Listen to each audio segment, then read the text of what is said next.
우리 모두는 완벽하지 못한 존재이기에 죄를 지을 수밖에 없습니다. 하지만 죄는 우리의 삶에 깊은 상처를 남기고 하나님과의 관계를 단절시키는 무서운 결과를 가져옵니다.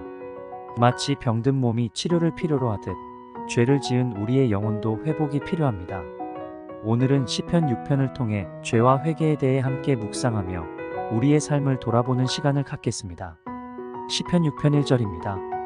여호와여 주의 분으로 나를 견책하지 마옵시며 주의 진노로 나를 징계하지 마옵소서.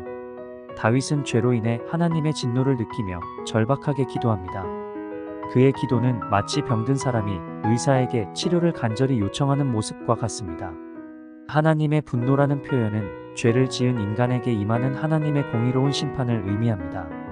다윗은 자신의 죄를 인정하고 회개하며 하나님의 자비를 간절히 구하고 있습니다. 이를 통해 우리는 무엇을 알 수 있을까요? 하나님은 우리의 친밀한 관계를 소중히 여기시지만 죄에 대해서는 결코 눈 감아주시지 않는다는 사실입니다. 세상에서는 친분 관계로 인해 죄를 용서받을 수 있지만 하나님 앞에서는 오직 의로움만이 통합니다. 그러므로 우리는 우리 죄를 위하여 대신 십자가를 지신 의로우신 예수 그리스도의 보혈을 의지하여 회개의 심령으로 나아가야 합니다. 시편 6편 2절. 여호와여 내가 수척하였사오니 긍휼히 여기소서. 여호와여 나의 뼈가 떨리오니 나를 고치소서. 다윗은 육신이 수척할 정도로 먹지 못하였고 뼈가 떨릴 정도로 대적으로부터 위협을 느끼는 상황에 있습니다. 시편 6편 3절. 나의 영혼도 심히 떨리나이다. 여호와여 어느 때까지니이까? 그는 육신이 곤경에 처했을 뿐만 아니라 영혼까지도 병들게 되었음을 알 수가 있습니다. 사람이 죄를 짓게 되면 하나님과 멀어질 뿐만 아니라 죄의 결과로 인해 징계가 찾아오고 그 징계로 말미암아 두려움이 엄습하고 평안과 기쁨의 자리에 두려움과 슬픔이 자리 잡게 됨을 알려주고 있습니다. 시편 6편 4절. 여호와여 돌아와 나의 영혼을 건지시며 주의 인자하심을 인하여 나를 구원하소서.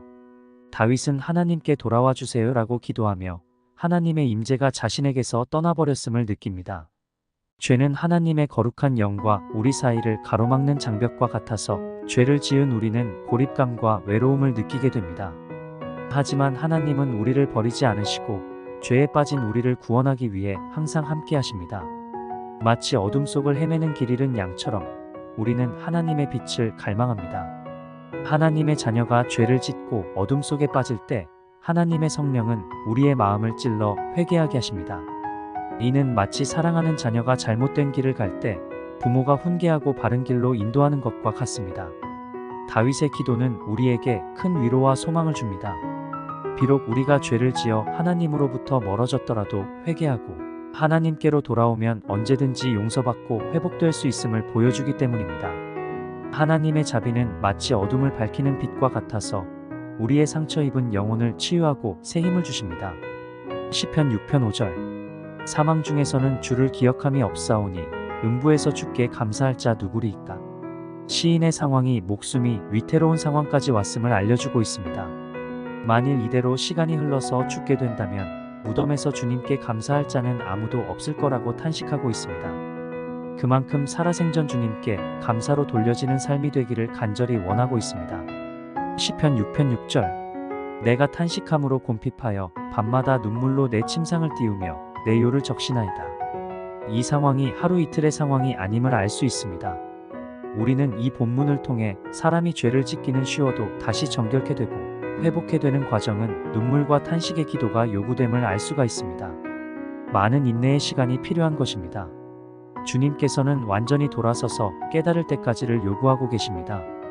그 과정은 많은 눈물과 탄식이 요구되며 영이 회복되는 과정을 기도를 통해 우리는 배우게 됩니다. 시편 6편 7절. 내 눈이 근심을 인하여 쇠하며 내 모든 대적을 인하여 어두웠나이다. 깊은 근심에 잠겨 육신과 영혼이 지쳐버린 다윗은 자신이 더 이상 강하지 못함을 느낍니다. 죄의 결과로 인해 그는 마치 빼앗긴 힘없는 자처럼 느껴졌을 것입니다. 마치 강한 성벽이 무너져 적군에게 점령당한 도시처럼 다윗의 영혼도 죄라는 적에게 점령당해 무력해진 것입니다. 그러나 희망은 있습니다. 예수 그리스도께서 우리의 모든 죄를 대신 지시고 승리하셨기 때문입니다. 마치 강도에게 빼앗긴 물건을 되찾아주는 용감한 기사처럼 예수님은 우리에게 빼앗긴 모든 것을 되찾아 주십니다. 어둠 속에서 헤매는 우리에게 빛이 되어 주시고 무너진 성벽을 다시 세워 주십니다. 우리가 해야 할 일은 예수님께로 돌아가 그분의 빛을 받아들이는 것입니다. 시편 6편 8절. 행악하는 너희는 다 나를 떠나라. 여호와께서 내 곡성을 들으셨도다. 8절부터는 분위기가 전환됩니다. 다윗은 더 이상 절망하지 않고 담대하게 선포합니다. 행악하는 너희는 다 나를 떠나라는 말은 더 이상 피해자의 탄식이 아니라 승리자의 외침입니다.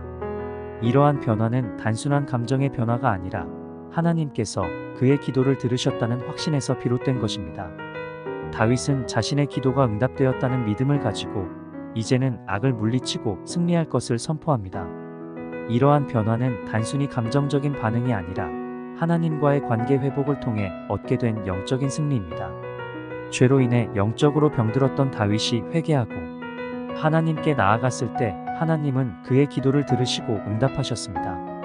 이는 마치 깊은 잠에서 깨어나 새로운 삶을 시작하는 것과 같습니다. 우리도 마찬가지입니다.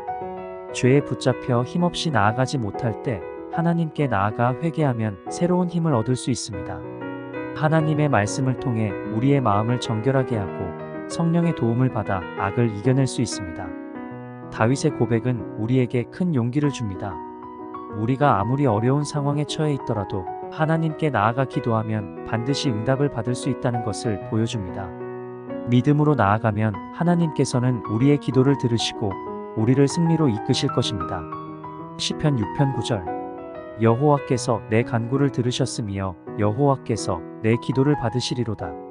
우리가 하나님께 참회하여 회개하고 우리의 영이 회복되어야 하나님께서 비로소 우리의 기도를 받으시기 시작하신다는 것입니다. 회개하기 전에는 우리의 기도와 선포가 아무런 효력이 없게 되는 것입니다. 기도의 방향성도 많이 다를 수밖에 없습니다. 육신에 살고 있으므로 육신에 대한 기도가 나가게 됩니다. 성장하는 신앙이 될 수가 없습니다. 영이 회복되어야 하고 회복된 믿음으로 믿음의 기도를 시작해야 합니다. 회개는 우리의 기도에 생명을 불어넣습니다. 죄를 깨닫고 회개할 때 우리의 영이 새로워지고 하나님과의 관계가 회복됩니다. 이제 우리의 기도는 단순한 소원이 아니라 하나님의 뜻에 합한 기도가 될 수 있습니다. 기도의 방향성이 달랐던 기도는 이제 하늘을 향해 나아가며 우리의 믿음은 비로소 성장하게 됩니다. 시편 6편 10절. 내 모든 원수가 부끄러움을 당하고 심히 떨미어 호련히 부끄러워 물러가리로다. 다윗의 삶은 우리에게 큰 영감을 줍니다. 죄로 인해 고통받던 그가 회개하고 하나님께 나아갔을 때 완전히 새로운 존재로 변화되었습니다. 마치 어둠 속에서 빛을 찾은 것처럼 다윗은 하나님 안에서 참된 평안과 기쁨을 발견했습니다. 이처럼 우리도 죄에 얽매여 힘들어할 때 예수님께 나아가 회개하면 새로운 삶을 시작할 수 있습니다. 하나님은 우리의 모든 죄를 용서하시고 우리에게 새 힘을 주십니다. 우리는 더 이상 죄의 노예가 아니라 하나님의 자녀로서 당당하게 살아갈 수 있습니다. 하나님께서는 우리를 통해 놀라운 일들을 행하십니다. 우리가 하나님의 말씀에 순종하고 성령의 인도하심을 따라 살 때 우리는 세상을 변화시키는 도구로 사용될 것입니다. 지금 이 순간 하나님께 나아가 당신의 마음을 열어보십시오. 하나님께서는 당신을 기다리고 계시며 당신의 삶은 놀라운 변화가 일어날 것입니다. 오늘도 주님 안에서 평안한 하루 되시길 바랍니다. 감사합니다.